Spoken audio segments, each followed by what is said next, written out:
Welcome back to a brand new, exciting episode of Video Ditch, a podcast about video games. It's me, Sam, as always, joined by my co-host Nick. And today we've got some special guests. We've got Judith and Jason from Loftus here today to talk about their upcoming project, Sky of Tides. So, Judith and Jason, thank you both for coming on. Thank you very much. Thanks for having us. Absolutely. It's a pleasure. Yes, today we're talking an upcoming RPG, as well as their company's history, as we kind of briefly discussed before we hopped on the call. And yeah, taking a look at games past and looking towards the future. But before we get into the game talk, I usually begin every show with sort of a media check-in between Nick and I. If there's any non-gaming media that you guys have been consuming is a word you could use, but I prefer not to use that one, but that you've experienced that you'd like to share. Anything?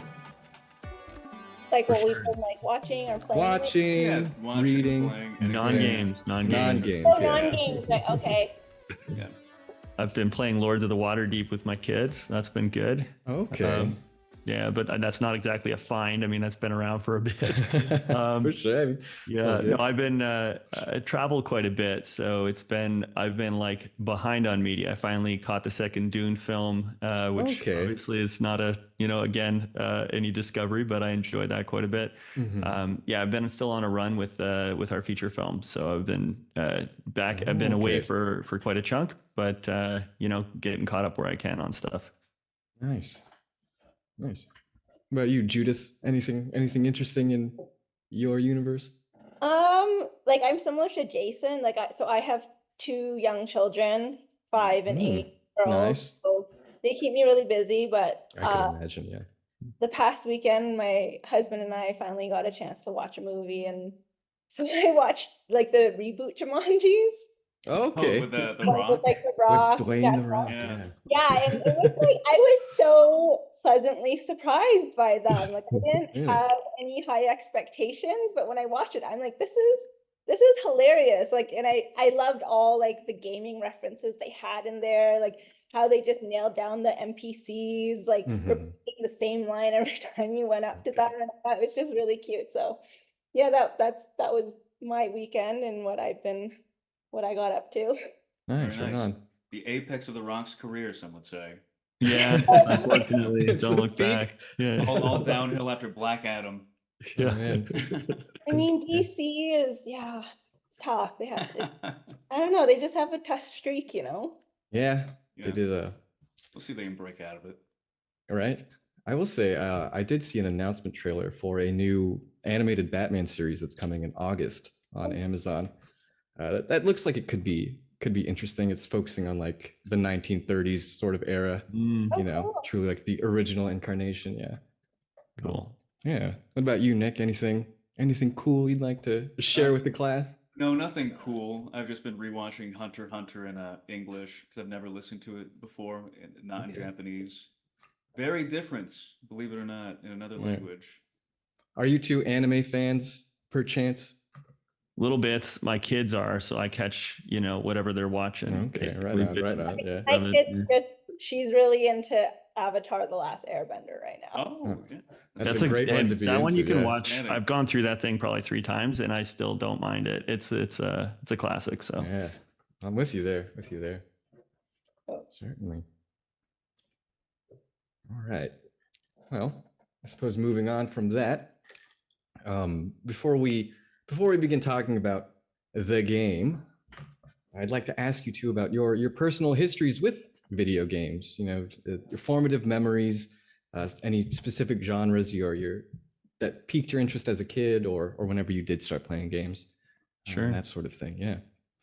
Just at a glance. I know it could be a very long saga for some, but doesn't have to be. I mean, there you go. my first was a NES, the original. I had friends who had earlier units like Atari and those kinds of things, but I had a period of time where I didn't game very much. After all the PlayStations and stuff came out, I was like I took a hiatus from gaming for a chunk of my life, went to school, did all that, and then ended up in a career in media. And Judith and I can talk about it, but like we work across different disciplines, and so it's been really cool to collaborate with people who are from different industries. So we have people in our team who are totally game devs and nothing else, and we have people who are, their background was totally animation in the film and TV space, right? And it's been really cool to revisit mediums and to work across different mediums, whether that's sort of emerging things like VR or in games. And really what connects all of the different things we do is that we're storytellers.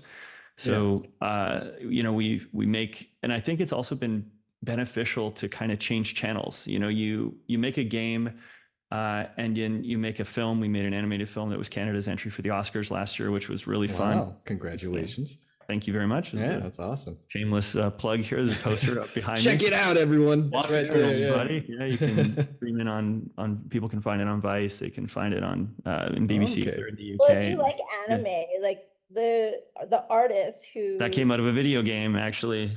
And he also for Star Wars and Justice League comics.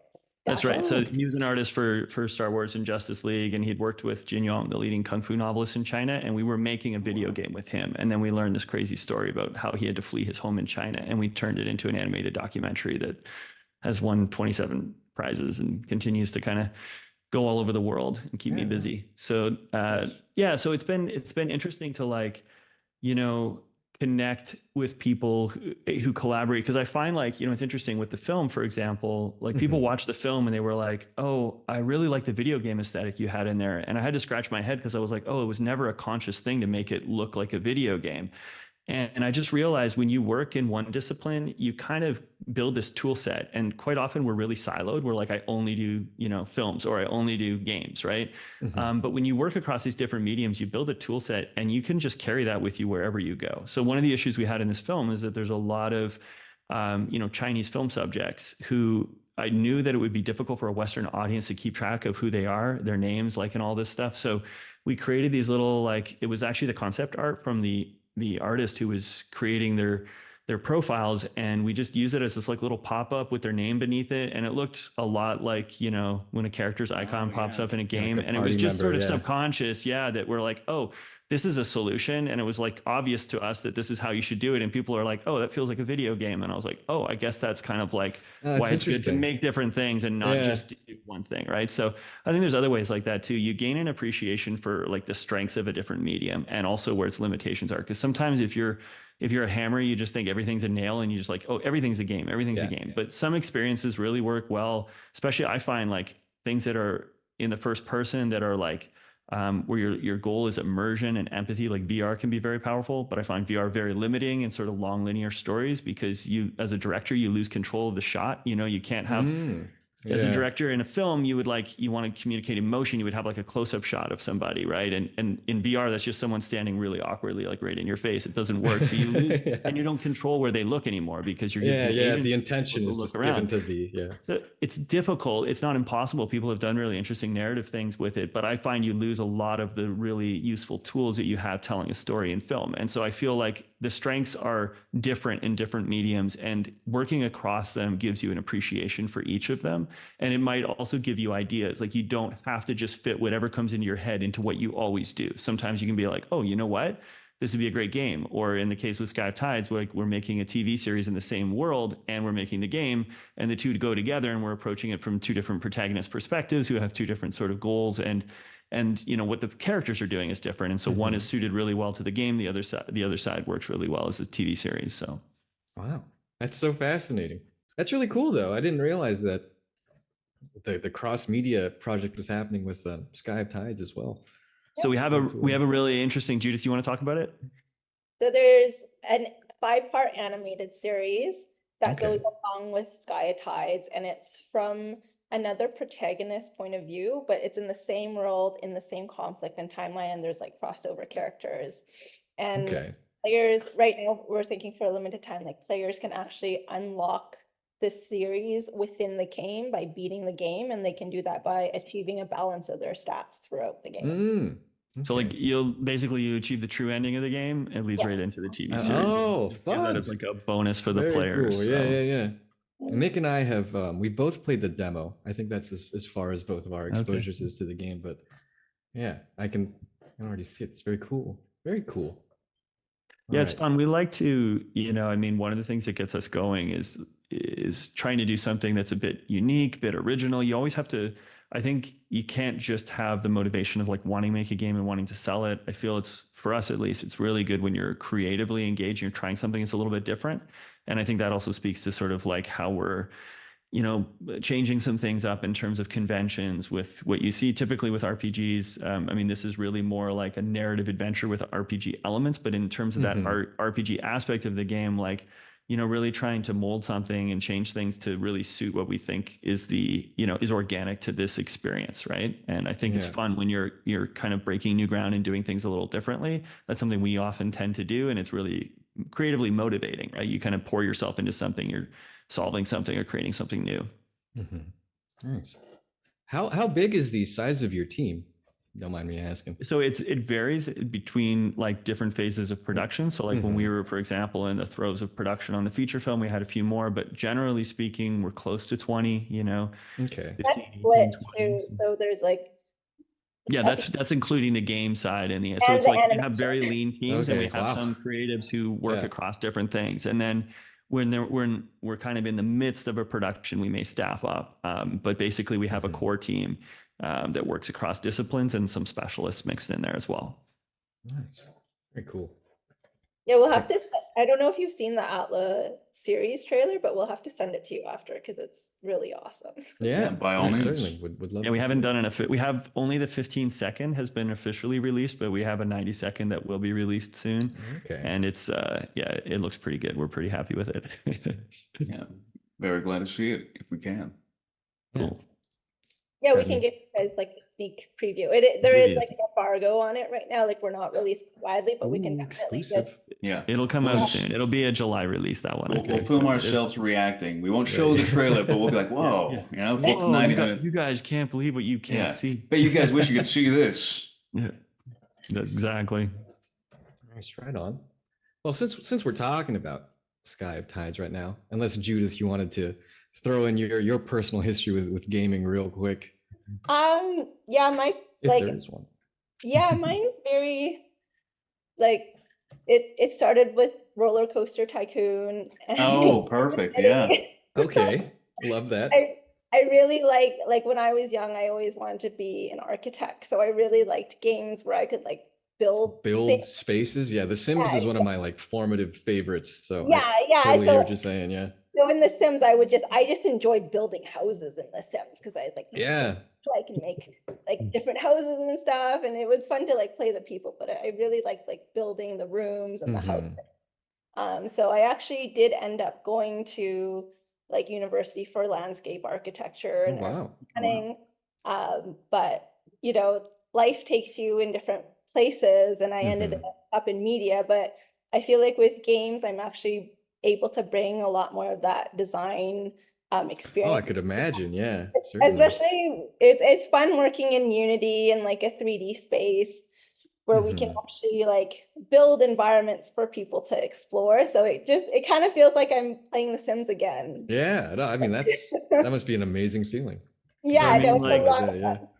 Judith, if you're designing an actual garden space, it might be like a multi-year project before something actually gets built. But, she just was designing a VR experience that we'll be releasing soon called Versus VR, which is like spoken word experiences in different lands and different time periods. And you can travel to, sort of ancient China or the Mali riverbed in Africa and these different places. And so she was able to like create these environments quickly, and then people can enjoy them. So there's something satisfying, I'm sure, about that, of being able to create things quickly and have people consume them.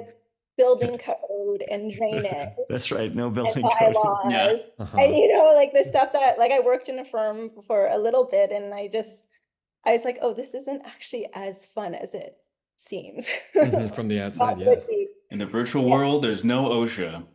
Yeah, well, exactly. Like you could just do so much more, and I just feel like there's like this freedom that allows you to express your creativity in a different way. Oh, absolutely. Yeah, no, I love that. And it is very satisfying to be able to do it in like a much shorter span of time. Because if you plant a tree, it's going to take 15 years for that to vision to come to fruition. But game development, I must say though, it is challenging and it takes a lot longer than you originally planned.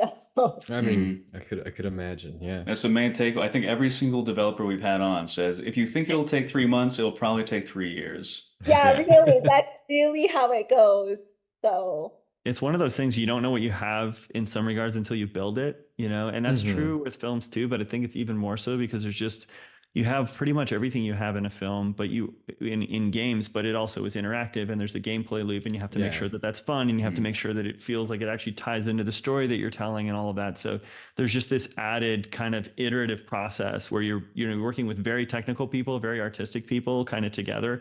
And it's an interesting challenge. Yeah, it's really something. And things like break all the time. Like you fix one thing that's and right. then something else. And that's something that you don't really get in film, right? Yeah, your films don't break. You add a new scene. There are exceptions. We had weird things in previous cuts with like archival footage and documentaries that come from different eras and problems and headaches that those would create in the edit. But really it's like, in a game you build something and then it just doesn't work anymore. You're like, what happened there? So there's another layer to the challenges, which is very interesting. Yeah. Well, the nice thing, I'm sure there's a lot of gamers who are more than willing to go bug hunting for hours on hours.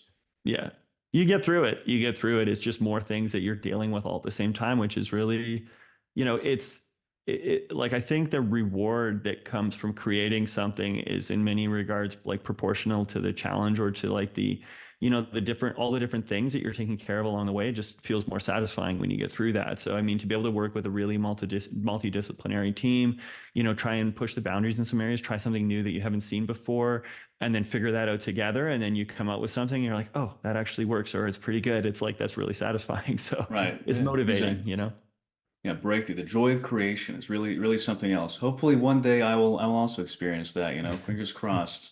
I'll have the gumption to take a crack at it. I mean, putting yourself out there and doing sort of podcasts or whatnot is also a form of creation, right? You guys go through your own creative process. It's more rapid fire because you're turning these things around, but there's similarities in terms of any kind of creative process. Well, this show is really just an excuse to speak to game developers. I'll be honest with you. That's the whole reason we started this thing. I said, wouldn't it be cool if we could talk to the people who make the things we like? And then, here we are. Here we are. Well, you guys mentioned working with a multidisciplinary team at Lofty Sky. That's the name of your studio. Was that something that you initially set out to do? Like, we from the start are going to try to do different media types, or was it specifically one type of production at first and then sort of just grew from there? Mostly organically. Cool. So I mean, I came at media mostly from like a backwards perspective. So I actually went to school for engineering. So like, as a little aside, like, engineers usually don't like the architects because they draw stuff and then the engineers have to make it actually stand up. And it was kind of like, sure. I'm thinking about what Judith is saying, and I'm like, I think a lot of engineers would like all the architects to go into video games so they don't have to just make stuff that is easy to build. No, but that was my background. But I was always the guy who was like more finding the money, putting the projects together, this kind of thing, even in the engineering world. And I only did it for a few years right out of school, but that was sort of my foray. And then on the side, I was helping friends who were in media to raise money and put their project teams together. And I do think sometimes people who come from disciplines other than gaming or other than, media creation or film school, they might feel like, oh, I'm an imposter. And I had a bit of that imposter syndrome as well. And then I heard that, Hitchcock, Alfred Hitchcock was a civil engineer as well. And that helped him sort of plan out his shots and all the crazy things he did. And I'm like, actually, you know what? It's like, it's totally cool to go get some other life experience. It's totally, it actually can be an asset in a different sense. So, I was helping friends put their projects together, got pretty good at it, and realized, I can kind of do this. And so it was maybe like 2008, I made a leap out of started to make a leap out of the engineering world, and more since like 2010 or 2011, that was kind of working in the media space rather than the engineering space. And Lofty Sky as a company is something that grew out of collaborations between a few different groups. We had merged some companies, and then my wife and producing partner, Masha, and I sort of took over everything as one entity. But there was just this sort of history with different groups that were put together. One was in animation, one was doing more documentary type stuff, and one was more of the interactive things. And so we had put these different small groups together, but they had these different disciplines, and they each kept kind of finding projects and finding work. And it was like, it started to be like, oh, actually, this is really interesting. I guess maybe with an engineering background, even though I was working more with the film and TV stuff at first, that like, at least I was like technically competent in a sense that I wasn't scared, and working with the game devs and these kinds of things. And I start to learn from them. And then you just start to being part of a project as a producer, more like the guy who's putting the business side of things together and bringing teams together and managing it. It's like I started to gain an appreciation for how all the different things work. And so even from the film side of things, I started as a producer first. I worked with directors who I respected. I learned a lot from them.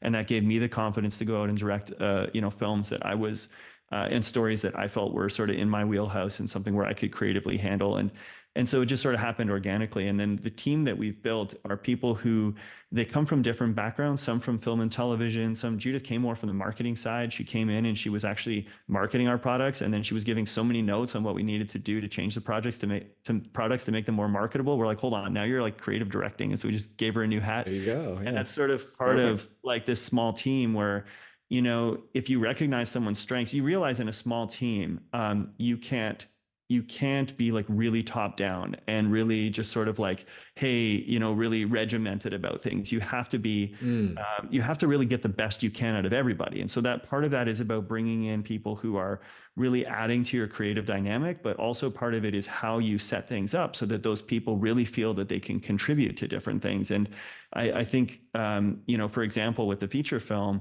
I mean, we were nominated at the Annies with this film, which is a big thing for the animation industry last year. And we were up against Disney Pixar and A24 and G-Kids, like all these iconic studios and distributors putting out big films. And we had 4 animators on that project, and that's including the animation director. And I think we were only able to do something like that with a small team when you really just find great people you trust, and then you're able to pull from them and get whatever, you know what I mean? Like really make them feel like they can have an impact. And that also motivates people because, those big studios, they might be paying people more, but people also want to work in areas where they're getting a creative outlet, where it's rare to be part of an independent team that's making an animated feature film or, a narrative video game or whatnot, and doing all of those things at the same time. And so you get people who really just have this creative outlet where, they're not satisfied if they're not really putting that in there. And I think if you find the right people and you give them that space, that you can really sort of be bigger than the sum of your parts and you can punch above your weight. And that's really what we strive to do is, bring in great people, build a really collaborative environment so that everyone feels valued and they're really putting the most out of themselves into the projects. And, hopefully then we're able to do more than the sort of numbers would dictate that we're supposed to be able to do. Yeah, no, it sounds like with your smaller kind of ensemble, the strength is like individuals get to hear their voice like a little more, right? Everyone's like, it's everyone's contributing a bigger part of it because it's such a small team. Yeah, I like that. I think Judith can definitely attest to contributing a large volume and wearing many hats. No, for sure. It's like really cool to see that like your ideas just come to life in front of you. I think at a really large studio, like you can point to like, oh, I did like that, like 15 seconds of animation or whatever. Right. I modeled that chair. Yes, exactly. Yeah, exactly. Sort of thing, yeah. Like I provided the voice lines for this character, this NPC. Yeah, but here it's just like your hands are all over the entire project. So there's definitely like a sense of pride, and it is really fun to just work with so many different talented artists from different backgrounds, and yeah, it's really cool. I think that's ideal. I mean, personally, my favorite games, I think a lot of Sam's favorites, are games where you can clearly see that there was a direct intent from the creators, either an individual or a small team, and that comes through in the game or the movie or any really piece of media. And I think that those are the stories that kind of shine the strongest, are the ones with that kind of clear individual vision. So it's really good to hear that that's exactly what you are both going for. Yeah, it really seems like one of the advantages of the indie scene is that you can kind of do a lot of things that wouldn't be. Yeah, you can be out of the box. You don't have to be safe. You can try new things, right? And I think innovation comes from that. Yeah, exactly. So with Sky of Tides, when did this kind of what's the word I'm looking for? Yes. When was the What was seed the of this? genesis? The inception, yeah. It's been a minute. It's been quite a while, Okay, actually. so Right? this So is like, I think okay. initial ideas for this probably even 2016 or around there. So it's been quite a while. That doesn't mean that we were, you know, in production since that time. But so we worked initially with a creator named Lena Skorbach, a Ukrainian Canadian creator who had kind of had this idea in her head. So she had this really interesting background. She was from, you know, like Ukraine originally, but she had studied Japanese. She had this fascination with Asian cultures. She also, you know, went to school for kind of like, you know, studying earth minerals and these kinds of things, like earth sciences, right? Awesome. And so Okay. she had all this like sciencey background as well as, and you know, she was into, you know, she was into manga and all different things. So she had this really eclectic sort of, you know, background, and she was building this world, you know, that was this broken world with this really, really interesting sort of different nations that had their own character traits, their own sort of customs and things. And it was this sort of like frozen in a mid-catastrophe type world, right? Where it was once a whole planet with different continents, but there had been some kind of explosion, and now the continents were all separate planetoids, and the peoples were more isolated.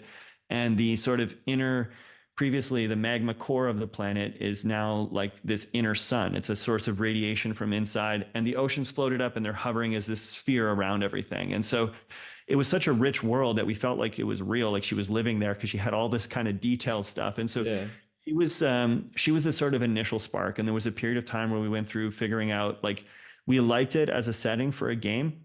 It started with the game first before we got going with the TV series that I mentioned, and it took some iteration to figure out, okay, well, what kind of game is this? And a little while later, she passed the baton to a writing team, the Pierman brothers, who came in and took some of the sort of settings and the characters that she had developed and built this really rich cast of characters and all of this story that became Sky of Tides. And it was a bit of this kind of back and forth process where you're figuring out, you know, game mechanics as well as story. I feel like those things need to really go together so that they make sense. And I think maybe because we come from the film perspective, it's maybe even more so. It's like we feel like, you know, character, what they're doing should come naturally from their motivation, which is should come from the circumstances that they're in, what their goals are, right? And so this got into this element where there's, okay, so Rin, the character that you're playing as in the game, you know, she's the daughter of a research scientist who goes missing, and he has uncovered something untoward with this powerful,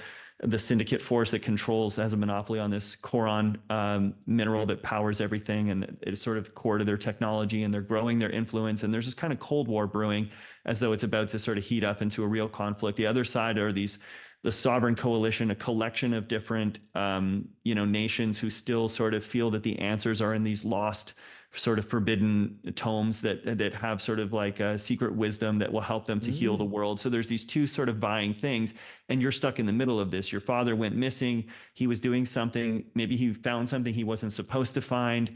And this girl who's running from the syndicate lands, you know, at your door, and you need to rescue her. Otherwise she's going to get in trouble. So that sets you off on this journey, and you flee. And so this whole idea where this character, the protagonist, she's trying to find her place in this conflict. She's trying to understand the conflict. She's been very sheltered. She's been living on this research farm. She doesn't know the world around her. She doesn't know the story about why her mom passed away. She doesn't know what happened to her dad. She doesn't know if he's alive. She's got so many questions. And so this whole the idea of having heavy exploration where she's finding things and collecting things, that mechanic felt like it made sense, where you're sort of discovering through exploration, and as you're going and you're meeting different characters, that mechanic felt like it made sense. The RPG element makes sense in terms of like character progression, because it is a coming of age, like she's growing through this whole journey, and so that felt like it tied in. But then when we got into the RPG, go ahead, like Judith. The world is completely broken, right? And it broke partially due to like kind of going to extreme views and really a polarized world. For Rin to actually seek extremes, like min-maxing, it didn't seem like the right motivation for the character.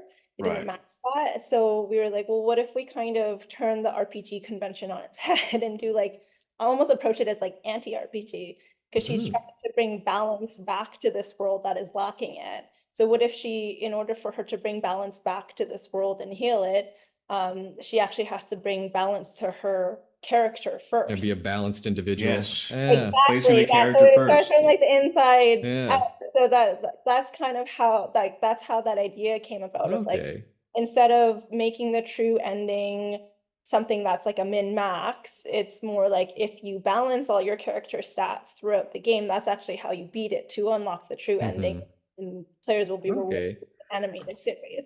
So it's very thematic. With the demo, you kind of get a glimpse of those systems, especially with the gear sets. Choices.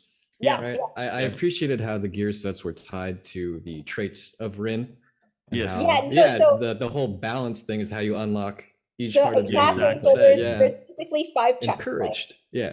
But yeah, there's 5 checkpoints, and if you reach every balance checkpoint, then you'll actually unlock a suit that will give you like a superpower.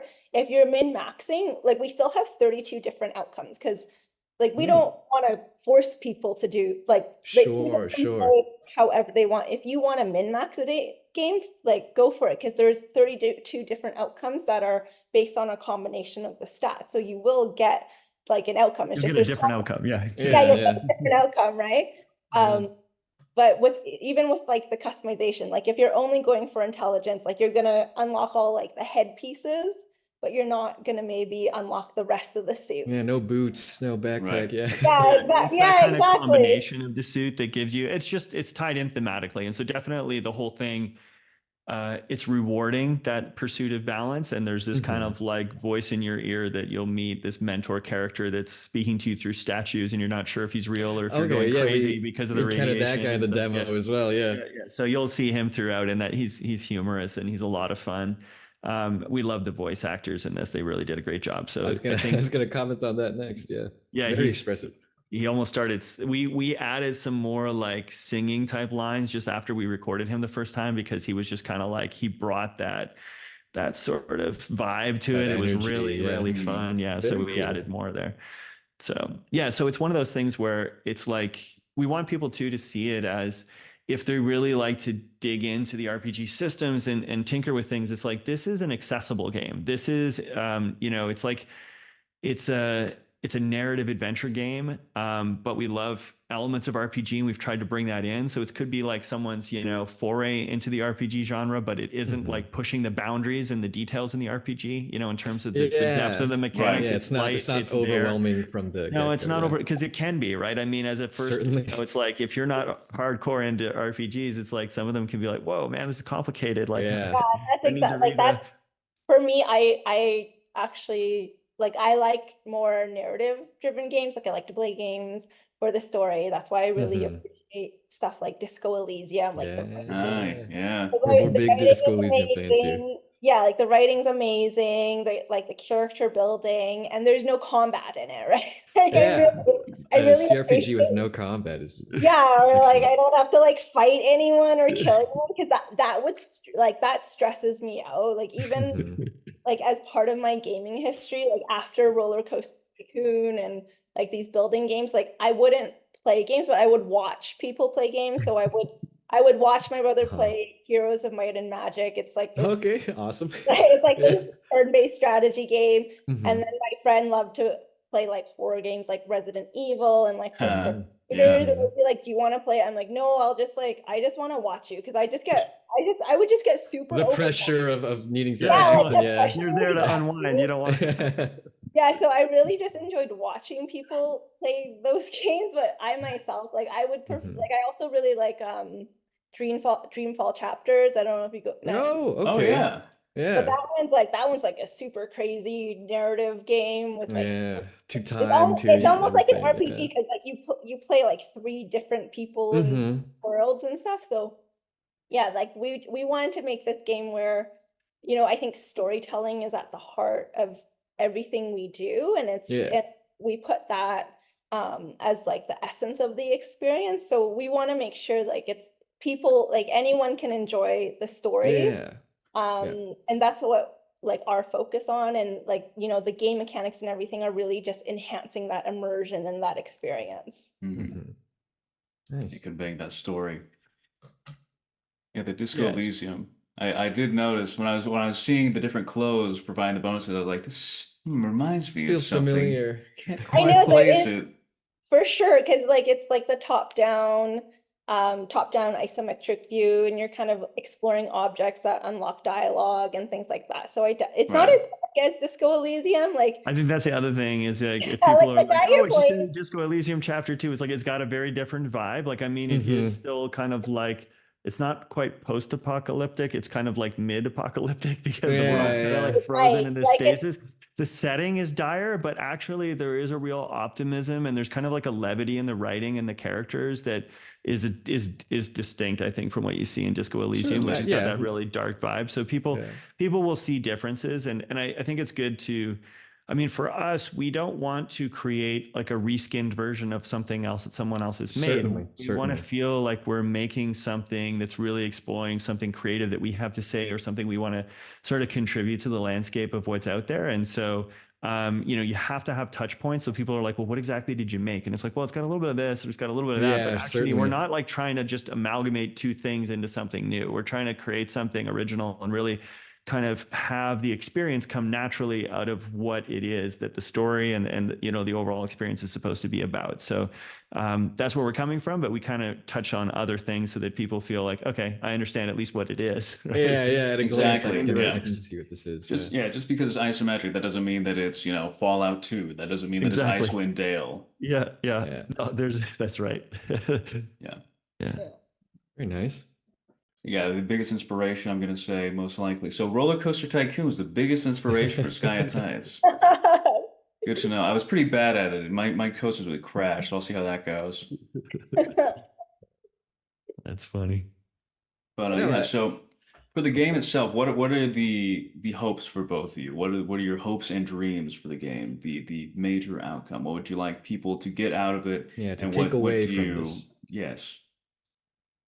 You just want to make something that, I mean, as a creator, sometimes like I know you're supposed to have the, all of those end goals and things in mind, but I think sometimes it's really just as simple as like you're trying to create something that you would enjoy. You're trying to create something that you are excited about, and there's a shared humanity. So like if you're creating something that's, really resonating with you and with your team, then there's likely going to be a group of people who are also like, oh, that's really interesting, right? So first and foremost, we just want people to be entertained, to really find a unique world. Like I think the setting in this, in terms of like a sci-fi fantasy setting, is something that, when it was brought to me, I haven't seen anything like this before. So it's like, it's intriguing and it's very rich. There's a world of characters, and we really built something where it was interesting because it wasn't like we felt we exhausted all of what was there in order to make the game. We made the game, and as we got going, we're like, oh, there's too much here. And we're like, let's make a TV series. And we made a TV series. And we made all that, and we're like, you know what? I really hope this thing takes off because we've got so many great ideas for a second season, right? And so like backstories. Yeah, we ended up doing these like audiobooks with the characters of like their backstories and stuff. Yeah, which we'll play. We're gonna release that soon. Yeah, we'll release that as well. So there's just like it's a really rich world, and the characters feel real now, especially with the great. We had some really great matches on the voice talent, and love the voice cast on this, and just feel like there's going to be more to come back to. So for us, we just want to get it out there. We hope people connect with it, and we want to be able to continue building on it. I know you guys like to talk sometimes about like favorite RPGs or whatnot when you're talking, about titles. And I don't know if I have a favorite, but I think about the first Final Fantasy game, even though I know that like all the other Final Fantasy games are like, they outstrip it in terms of like, the overall experience quite a bit, but it's just, it's very exciting to think about creating something new as a first time. And when you know the backstory on that team, and part of it is sort of truth and part of it is legend in terms of like, the legend was that they named it Final Fantasy because they didn't think they had money to make another game. But that's not quite true. There were other factors but they were strapped, they were strapped financially, and they really were backs against the wall, and they were really pushing to make something. And still they went out there boldly, and they got, the best person they could find for the art, the best person they could find for the, for the composing. And they really went out there and tried to create something that moved the field forward. And it's had such an influence. And of course, the first game, even though it's been outstripped by the future iterations, it really built a sort of basis for them to expand that IP over years, right? And so we just have that, there's something that we want to share, and obviously we hope it resonates, and we hope that we have the opportunity to come back to it. We don't have grandiose ideas of being the next Final Fantasy or anything like that, but I mean, we just want to be able to create something that resonates with an audience and find that audience so that we can continue to come back to this story and entertain people on an ongoing basis. Yeah, we really have hopes for like, future seasons for the game. And the Oh, series, okay. the planet is called Newman 9, and so there's 9 distinct nations. This first Sky Tides takes place on this planet called Yantar, and this is like the food basket of Newman 9. And then the TV series takes place on another planetoid called Citral. And so we've got the first 2 covered, but we actually have stories all the rest of the nations sort of meet the rest of the world. And that answered my next question. I was going to ask, without spoiling too much, like how much of this greater universe are we going to see? But it seems like 2 planets right now. I mean, I feel with the characters you have and what's going on, there's the opportunity to explore on an ongoing basis. But you know what, for us, it's kind of like, as long as we feel we have something to say, we'll keep, chipping away at it and trying to, to craft that next version. But there's definitely things in the pipe. There's scripts written and things lined up where we're like, oh yeah, hopefully this takes off, because we would love to tackle. We got a crazy new idea for something else, right? So, yeah. Very cool.